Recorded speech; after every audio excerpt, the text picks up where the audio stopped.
What's going on, guys? I know y'all usually used to see me do some yard work. I'm gonna do something a little different today. I'm gonna make a turkey for the Super Bowl. It's February 4th, Super Bowl Sunday. I've been busy this week putting out my first round of pre-emergence on a lot of the lawns and fertilizing the cool season grass for, I guess this will be round 3 for the fertilizer on those. But I was planning on sitting out here and enjoying, it outside today, watching the Super Bowl on TV and grilling this turkey, but it's all rainy and wet out here, so I'll probably go back inside. But this is the Wilmington grill. It does a good job, man. It'll go all the way up to about 700 degrees, or you can crank it on down to about 250.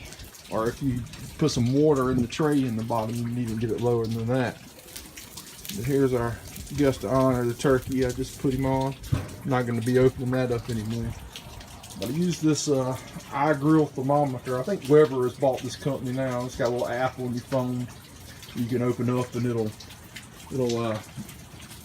tell you what temperature your meat needs to be cooked to, and it'll Bluetooth it right to your telephone.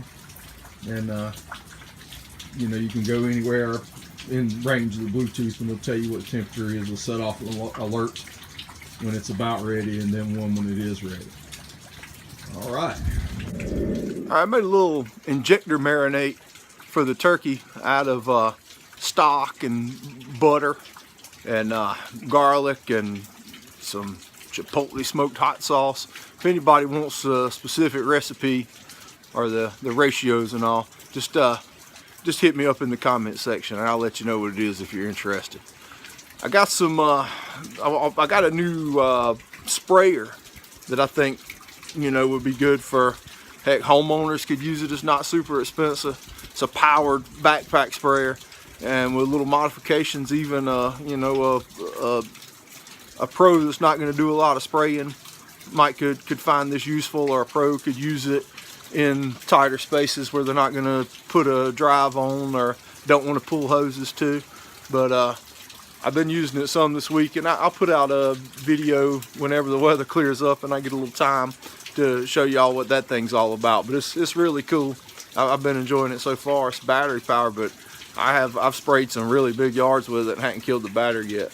But pretty neat deal. But anyway, man, I'm gonna go inside out of the rain, and we'll get back to this turkey in a few hours and see what she's looking like. One of the key things to cooking on a grill like this is don't open it a lot. Because it's based on cooking by trapping the heat in there and cooking it, yeah, somewhat like an oven, but it's a little different than an oven. Stuff on it is better than it is out of an oven. But that's one key thing. Key thing number 2 is to be sure you got plenty of frosty beverages on hand to enjoy while you're sitting around waiting for it to cook. But anyway, that's just 2 good tips on using the Wilmington grill. Alright, I believe we're ready to take this thing off.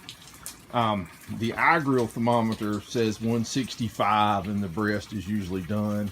I've always cooked them to 180. I think 180 in the thigh is what they say, but I've always felt better at 180, but it's almost 180, so I'm going to go ahead and take it off.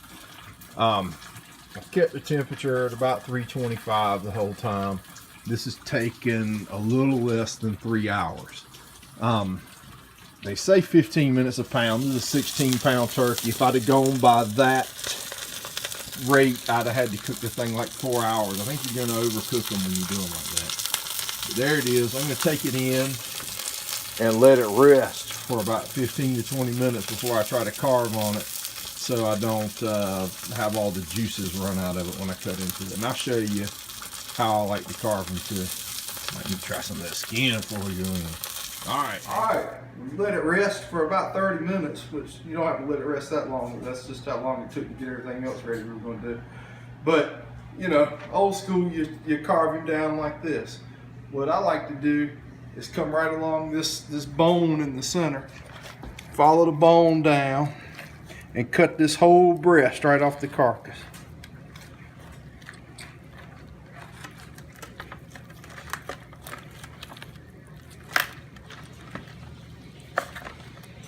And then you cut it like this, and